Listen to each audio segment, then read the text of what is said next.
বিসমিল্লাহির রহমানির রহিম। বইয়া দিলাম একটা কড়াই, তারপরে দিয়া দিলাম আমার পরিমাণ মতো তেল। আর তেল গরম হইব, দেখানি তেল দিছি, 2 চামচ তেল হইব, আমার পরিমাণ মতো দিছি। অল্প তেল দিই, আসলে তেলের আগুনও দিয়া হলে তেল মেল্ট হয়ে যায় নানি। আচ্ছা, আমি এখন কি করি, তেল গরম হইব আর কিতা দিলাম পেঁয়াজ। আসসালামু আলাইকুম, সবাই জানাইলাম। আর যারা যারা আমার পাশে থেকে ভিডিওটা দেখরা ধৈর্য ধরিয়া ধন্যবাদ তোমরারে।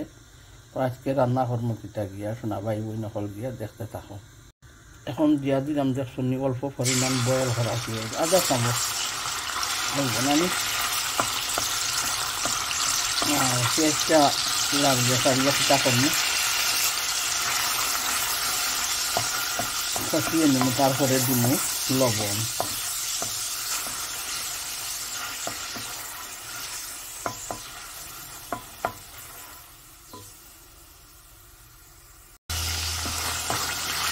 আর এখন দিব আমার মনটা রাখতে 2টা তেজপাতা দিতাম, তো তেজপাতারে দইয়া দিলাম না, একটু খুশবু লাগতো, খুব মজা লাগেন না মুখের মাঝে। আজকে আমি গোয়া খাই না শোনা এখন।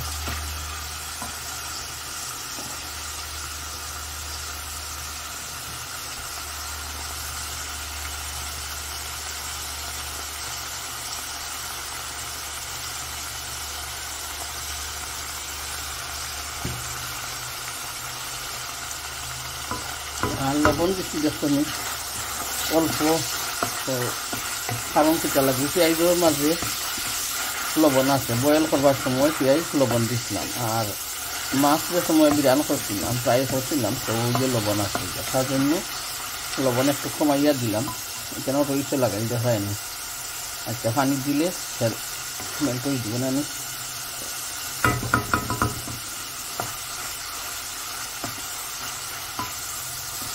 পানি দিলে উনাইয়া যাইব, আমি এখন পানি দিতাম নাই, আমি মশলা অ্যাড করে দিলাম। একটু কষিয়ে গেলে আর এখন আমি কিতা করলাম, মশলা দিলেই দাম, তো দেখবাই মশলা কিতা দিলাম যা, বুঝছেন। তো প্রথমে দিলাই হলুদ গুঁড়ো, নানি হলুদ গুঁড়ো দিলাইলাম 1/2 চামচ। আর তারপরে দিলাম অল্প কিছু মরিচ। আর তারপরে দিব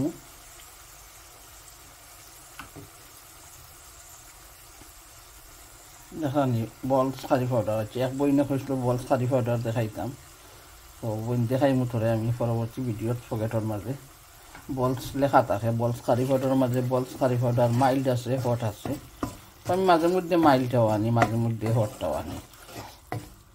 আর এখন কিতা করলাম, মশলাটারে একটু কষিয়ে নিই। মরিচ দিলাম কমাইয়া, এখানে লাউ মাঝে সাদের লাউয়ের মাঝে মরিচটা কমাইয়া দিলে হয়তো মিঠা মিঠা লাগতে পারে, কারণ যেলা মনে হয় ওগুলো রান্না করি কোনোদিন মরিচও দিলেই গিয়া। বাস তোমার মনে কর হলুদ কালারের রাখান রান্না করিয়া খাইতাম লাউটারে গিয়া, গরান বাখর পাতা আছে যেনে ফ্রেশ, তো ওগুলা দিয়া হলুদ কালার একটা লাউয়ের তরকারি রাঁধতাম, তাই জন্য মরিচ গুঁড়ো কমাইয়া দিছি। তো দেখো মশলাটা কষিয়ে নিই, তারপরে আমি লাউটা অ্যাড করে দিব, বুঝছো নি। আর মাছ তো ফ্রাই করা আছে, তার জন্য আর মাছ ফ্রাই করিয়া দেওয়া কষানি লাগতো না। এগিয়ে কইছিলাম না সেই দিন যে ইলিশ মাছ বিরান করছিলাম খাওয়ার জন্য, তো 2 টুকরা মাছ খাইছিলাম, 2 টুকরো, আর বাকিগুলা রয়েছে। এখন কি করতাম, আমি এগুলো ফেলাই যেতাম না, মাছ তো আর এগুলো আমি খাইব না, খাটা বেশি। তো কই মনে মনে চিন্তা করছি যে লাউ দিয়ে যদি রান্না করিলাই তো মজা লাগবো, মাছ তুললে ফেলাই তোমার লাউগুলো আমার প্রিয়, আমি খাই দিতাম ফার্মিকে। তো ধন্যবাদ, পাশে থাকো, দেখতে পারবাই লাউ কদু কিয়া রান্না করি। এখন মশলাটা কষিয়ে গেছে, তাই আজকে আর মশলার মাঝে পানি দিলাম না, কারণ লাউ যখন এড করবো লাউ তো অনেক পানি বাড়াইব না, তাই না ভাই বোনেরা গিয়া। তো এখন আমি লাউটা এড করিয়া দিই। আজকে সাধারণ একটা রান্না, সেই দিন রাঁধছিলাম কি মূলা দিয়া মলা মাছ দিয়া, আসলে খুব স্বাদ হয়েছে এই মূলাটা আর ছোটো মলা মাছ দিয়ে রান্নায়। তাই রেসিপিটা তোমরা সাথে শেয়ার করতে পারি না, কারণ সেনেও করি না, জানিয়েও করছি না গিয়া যে মূলা মুখি কত রেসিপি খালি দিতে গিয়া। আসলে খুব ভালো লাগছে, মাখিয়ে রাঁধছিলাম হাতে, আর এত স্বাদ হয়েছে খাইতে। আর নাগামরিচ দিয়েছিলাম তো লগে, খুব গ্রান হয়েছে। এখন দেখছো লাউগুলারে আমি অ্যাড করছি, তো এই লাউটা আসলে অত মজা লাগে, ছোটো ছোটো জন্য একটা বারিক লাউ কেনিয়ান নাকি তা হয়, তো ওগুলা খুব মধুর মতো মিষ্টি হয় আর এত নরম হয়, শীতল পিঠা খাইতে গেলে নরম নরম লাগে লুস লুসে। তো ওগুলার কি করবো এখন একটু ডাকিয়া রাখবো আমি, আসলে উল্টিয়ে পাল্টিয়ে আর দিলাম না। লাউটা যখন খসিয়া যাইব তো আমার তলের নিচের দিকের মশলাটাও আরও কিছু খসিয়া যাইব। তো এখন আমি ডাকনা দিয়া কি করবো ডাকিয়া রাখবো, আর পরবর্তীতে আইরাম তোমরা লগে দেখাইরাম আইয়া গিয়া। তো এখন দেখি একটু নাড়াচাড়া করিয়া দিন, দেখতো নি লাউটনে কত পানি বার হয়েছে নাকি, দেখাই নি কত পানি লাউটনে বার হয়। লাউকে বেশি পানি দেওয়া লাগবো না, লাগে যদি আমার লাউটা সুন্দর মতে কষিয়ে যায় আসলে স্বাদ করিয়া আজকে চারটা ভাত খাইমু, তাই তোমরা সাথে শেয়ার করলাম। উল্টা ডেউয়া ডেটল ডেউয়া লাড়ো, ওলাকে লাড়নি উল্টে ইয়া ডেউয়া দি ডং করলাম, বুঝছো নি, দেখাই না কষিয়ে যাক পানি বারোটা পানি দেওয়া লাগতো না। মিঠা মিঠা লাউ হইব লাগে, তোমার লাউটা খুব নরম হইব গিয়া, আসলে এই লাউগুলা মজা লাগে খাইতে, স্বাদ লাগে। এখন আবারও ঢাকনা দিয়া ডাকিয়ে রাখি দিই, আরও কিছু খসিয়ে যাও, বুঝছো। লাউগুলা স্থানীয় যত পানি বার হয়েছে লাউটো গিয়া, আর তেজপাতা দিছি যেন বাকি গ্রান করে দিয়ে।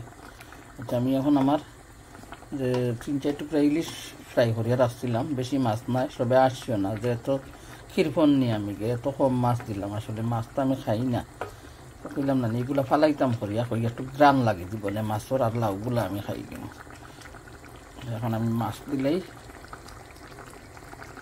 দেখছো নি মাছ দিচ্ছে কয় টুকরা, 1 টুকরা 2 টুকরা 3 4 5 6, আর এত কুটি কুটি মাছ, কারণ আমি তো মাছ বেশি খাইতাম না, তার জন্য কইলাম। ওই মাছ দিয়া এখন আস্তে আস্তে আমি বাখর পাতা দিলেই নাই নি, বাখর পাতা দিয়া এই বাঙ্গিস না রে, গোসাবার হইস না, গোসাবার হইলে তোমার গলাত লাগিয়ে দিব, বুঝছো না।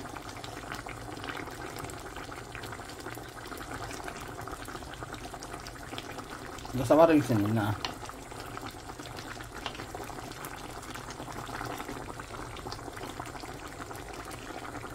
মাছ খানানো ফালাইলাম না, লাউ দিয়ে রান্না খাই দিলাম, বুঝছো। দিয়া দিচ্ছি দেখছো নি বাখর পাতা, বাখর পাতা দিয়া আমার হাতটা ধরলেই হাত দিছি তো, বুঝছো নি দেওয়া বাখর পাতা। তখন আমি অফ ক্যামেরা লাড়িয়ে দিব, বাদে কিবারে দেখাই দিব। আর বেশি দিলাম না, 2-3টা কাঁচামরিচ দিয়া এখন ডাকিয়ে রাখি দিই, আর বালা করে খসিয়ে যাও কারো মাছের সাথে, বাদে অফ করে দিলাম চুলার গ্যাস। তো হইয়া গেল আমার মজাদার লাউ দিয়া ইলিশ মাছর বোনা বোনা জোল রাখা নাকি, বোনাও নাই, কিছু জোল জোল রইল। ওইবার তোমরা কাছে কিলা লাগলো আজকে তরকারি রান্না, আর যদি ভালো লাগে দেখতে পারো, সবে রান্না করে খাইতে পারো। এখন ভালো করে বক বক করে উতরিয়া গেছে, আমি আস্তে আস্তে কি করবো চুলার আগুনটা বন্ধ করিয়া দিলেই।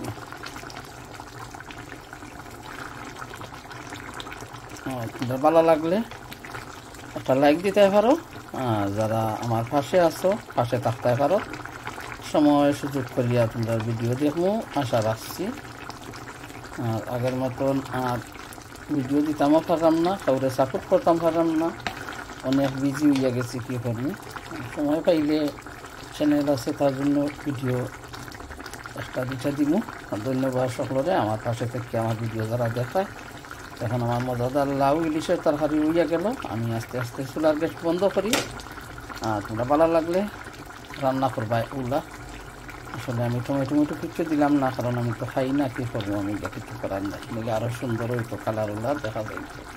মাশাআল্লাহ খুব মজাদার একটা তরকারি হয়েছে লাউ ইলিশের।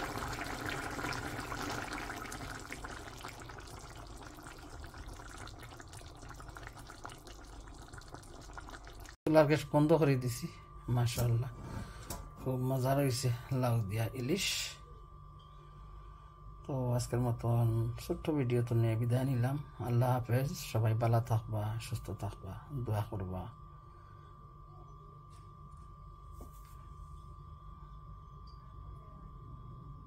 আসসালামু আলাইকুম ওয়া রাহমাতুল্লাহ।